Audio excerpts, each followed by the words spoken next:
Because, listen, every time we talk about Manchester United, it does feel like deja vu, because after an awful performance a week ago against Brentford, which we much discussed at the start of the programme, they're back to winning ways at home.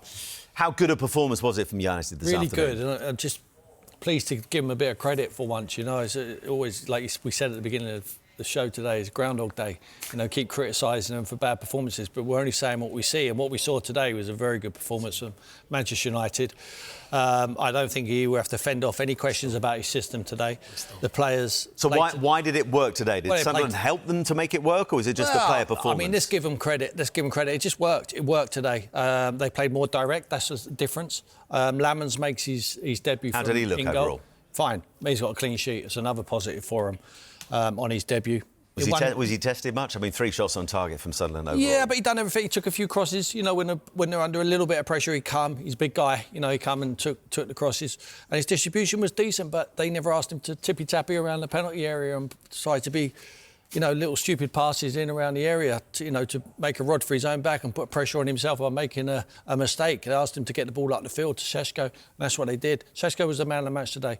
You know, he flicked things on, he took defenders under the ball, and the likes of Mason Mount and then Burma were just narrowing up off the sides. The width was coming from the wing-backs, and they were giving him load of support. You know, he was holding the ball up, he was laying things off to Bruno Fernandes, who was breaking forward. Casemiro was just playing as a 6, just a little bit of protection. That's all they needed today, just that one in there.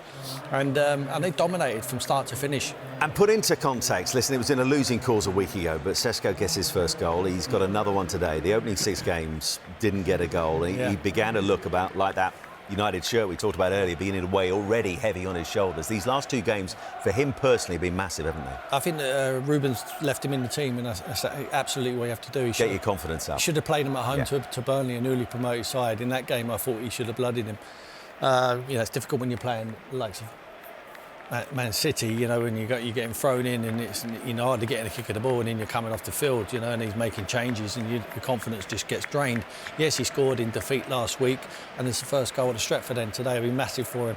Celebrated it like it was the best goal he's ever scored, and rightly so, because he needs to score goals. They brought him to score goals, but his all-round play today was very good. He's not someone who's going to burst away from defenders and run in on goal, but what he is, he puts himself about, he brings others into the game, and his goal today was a long throw, just got flicked on. He was in the right pace at the right time, just got across the defender and tapped it into the back of the net. So, you know, it was really good for Man United today. And I was saying to Clinton after the game, they're clapping the fans, they're walking around the pitch. These Man United fans are so good.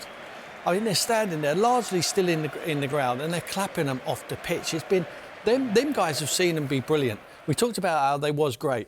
Largely, a lot of these fans have been there. They've seen the good times, and they've seen some terrible times recently. But they want their team to do well, and they want them so badly to do well. They give them the support what they deserve today. Deserve the support today, and they got it from them great fans. And listen, it's important for Ruben Amorim. He goes into an international break off the back of his 50th game in charge of United, and he gets a much needed win. But you sense with United, listen, we've spoken so often when Ten Hag was in charge about have they turned the corner. You simply cannot say that about this United side. Even after a really positive performance and a good win against Sunderland this afternoon, they go to Liverpool next, and then after that it's Brighton, then it's Nottingham Forest away, Tottenham away as well. We're a long way, even after today, for even suggesting United are turning a corner. Of course, but we have to give them credit for today and what they did. Yeah, the next game, at least they can go into an international break now. All right, a lot of them are going to be away. There's mostly international players, 90% of them, I would suggest, or even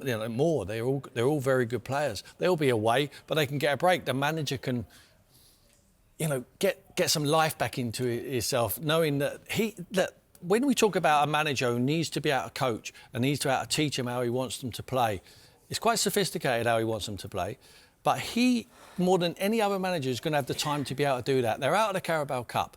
They're not got to worry about Europe. He has got the most time on the training pitch out of any manager in the Premier League, and he's got to make advantage of that and take advantage of that. And I think. But are you confident he's got time in the dugout, though? If things go wrong against Liverpool, if they struggle against Brighton and beyond that, you talk about that training time all you like. Has he got the time in the dugout long term? Well, he's had time up to now. I mean, if they haven't sacked him up to now, I mean, surely he's bomb-proof. I mean, it's just he's incredible how they haven't decided to make a change, and they must trust him. And you have to give them the benefit of the doubt. Today, they performed very, very well. And I don't want to say, yeah, but it was just Sunderland, because Sunderland have been excellent this season. They've been really good, yeah. So let's give him the credit. Let's hope he's turned the corner. And, you know, what did he say? 5 consecutive games and he'll get his hair cut. He might be Grizzly Adams by the time he has it cut. He already is.